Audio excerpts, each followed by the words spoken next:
नमस्कार, बाइस्ट ओपिनियन के नए अंक में आपका स्वागत है।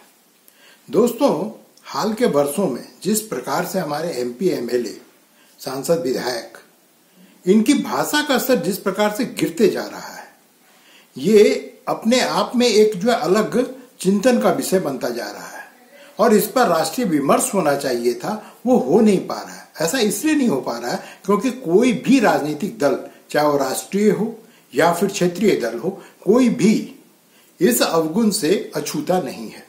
हर के नेता, विशेष करके जो छुटभइये नेता होते हैं, दूसरे और तीसरे पंक्ति के नेता होते हैं, उनकी जबान कब लड़खड़ा जाए, वो कब अपने विरोधी के खिलाफ सड़क छाप भाषा का प्रयोग कर दें, ये कहना और जानना बहुत ही मुश्किल है।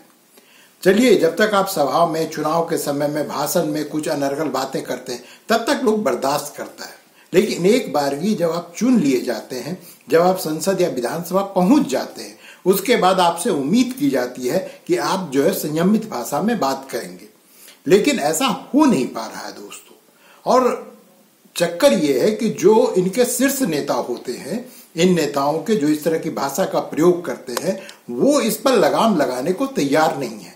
उनको लगता है कि अगर हम ऐसा करेंगे तो हमारे कार्यकर्ता जो है वो हतोत्साहित हो जाएंगे, उनका जो मोरल डाउन हो जाएगा। लेकिन ऐसी बात नहीं है दोस्तों।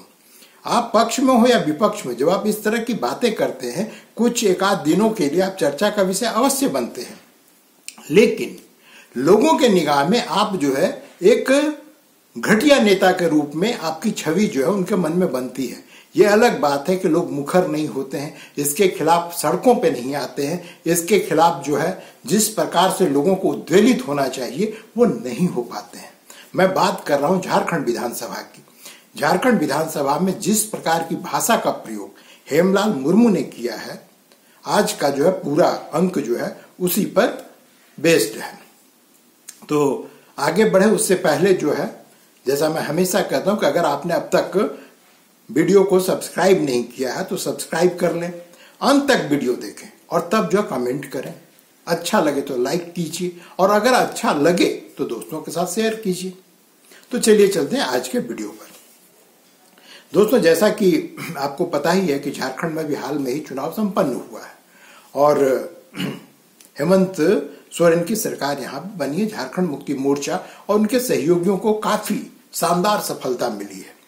पहला सत्र था, 2 दिन तक तो जो विधायकों को जो है शपथ दिलवाई गई, तीसरे दिन जो है गवर्नर का अभिभाषण हुआ और चौथे दिन जो है एक सांसद हैं, विधायक हैं हेमलाल मुर्मू, झारखंड मुक्ति मोर्चा के हैं, राजमहल से जीत के आते हैं।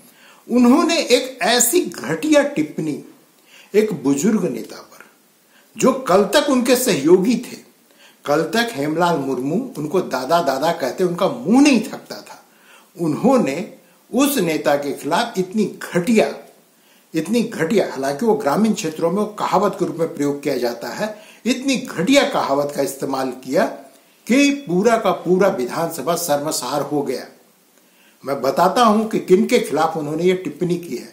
वह चंपई सोरेन, यहाँ के पूर्व मुख्यमंत्री हैं, और एक समय ऐसा भी था कि जब झारखंड मुक्ति मोर्चा के वो सबसे बड़े शीर्ष नेताओं में से एक थे, उनको कोल्हान का टाइगर कहा जाता था, और उसके खिलाफ वो भी विधानसभा के अंदर इस प्रकार के अनर्गल टिप्पणी, मैं वो जो टिप्पणी है वो मैं चाहकर भी आपको या आपके सामने जो उसको बोल नहीं सकता हूं।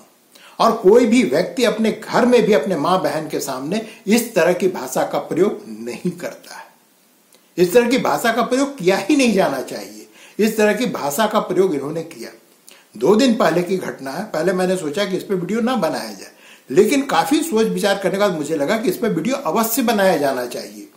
अब सोचिए कि ये इतनी घटिया टिप्पणी थी कि वहां पर जो 12 महिला विधायक हैं, विशेष करके जो भारतीय जनता पार्टी के विधायक हैं, वो सबके सब गवर्नर, ये विधानसभा अध्यक्ष के वेल में घुस गई और उन लोगों ने आंदोलन कि मैंने आप इस तरह के अनर्गल अश्लील बातें जो विधानसभा में करें, आप किस तरह के मानक समाज को देना चाहते हैं? आप किस तरह का छवि, अपनी छवि, अपने सरकार की छवि, अपने पार्टी की छवि लोगों के बीच में ले जाना चाहते हैं?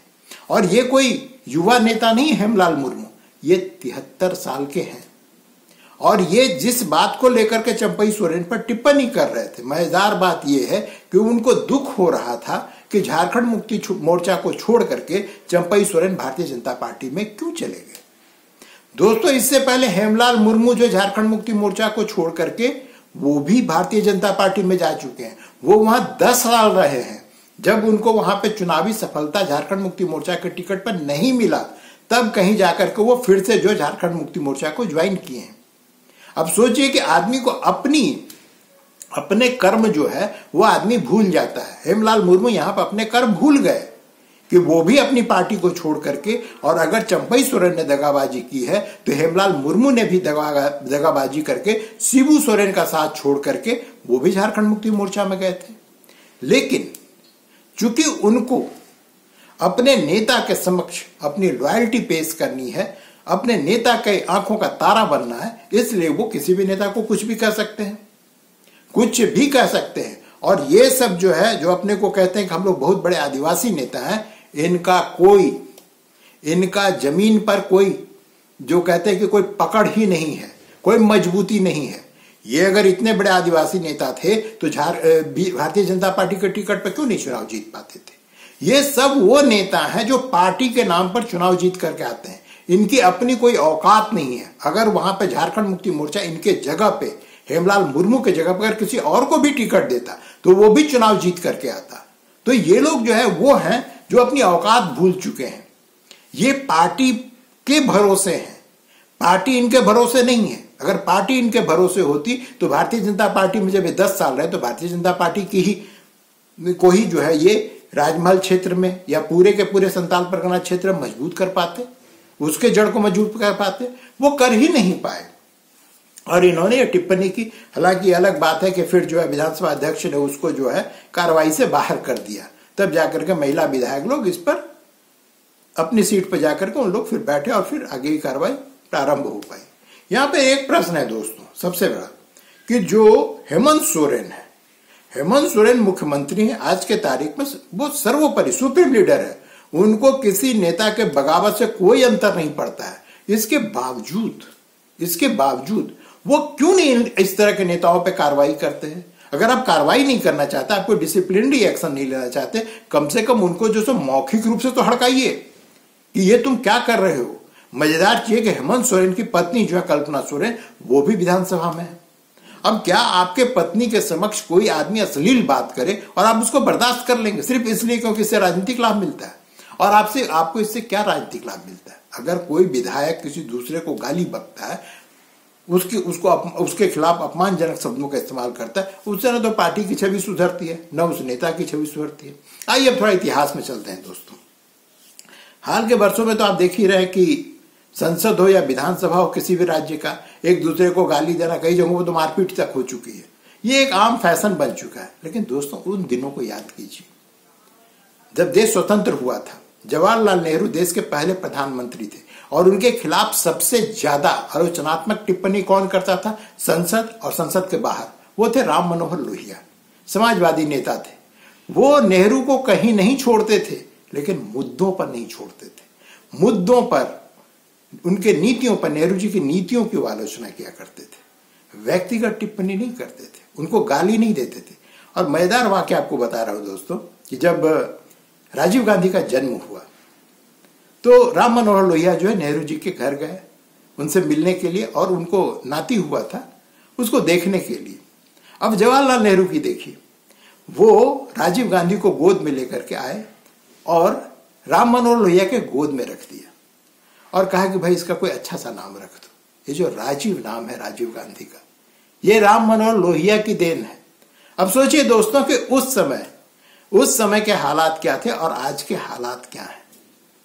आप मुद्दों पर किसी भी नेता की आलोचना कीजिए, उनके एक एक नीति की धज्जी उड़ा दीजिए, लेकिन कम से कम उस नेता पर व्यक्तिगत टिप्पणी मत कीजिए। और कम से कम अब तो यह स्तर हो गया कि लोग परिवार पर जा रहे हैं। अभी जो संसद का सत्र चल रहा है, शीतकालीन संसद का सत्र चल रहा है, उसमें कल्याण बनर्जी टीएमसी के नेता हैं, ममता बनर्जी की पार्टी के, वो सिंधिया को कह रहे हैं कि ये जो है लेडीज किलर है। अब सोचिए साहब, ये संसद है, या आपने इसको बिग बॉस का हाउस बना के रख दिया है, जहां पर एक दूसरे पर टिप्पणी कीजिए, मजे लीजिए, दर्शक भी आनंदित होंगे। तो क्या जो संसद और जो हमारा विधानसभा है वो लोगों के, क्योंकि लाइव टेलीकास्ट होता है, को आनंद पहुंचाने के लिए इनका निर्माण किया गया है विधानसभा और संसद का। या वहां पर नीतियों पर चर्चा होगी, वहां पर नीतियों के कार्यान्वयन पर चर्चा होगी, वहां पर नए कानून बनाए जाएंगे, उस कानून पर टिक्का टिप्पणी किया जाएगा, या ये लोग अब अमर्यादित भाषा में एक दूसरे को संबोधित करेंगे। क्या इसीलिए जो करोड़ों रुपया खर्च होता है दोस्तों संसद और विधानसभा की कार्रवाई पे, जो आम आदमी से टैक्स के रूप में लिया जाता है, आम आदमी के द्वारा जो टैक्स के रूप में पैसा दिया जाता है, वो इस पर खर्च किया जाता है। वो इसी तरह की अनर्गल टिप्पणी और बातें सुनने के लिए जो है सो लोग इस पर खर्च करते हैं।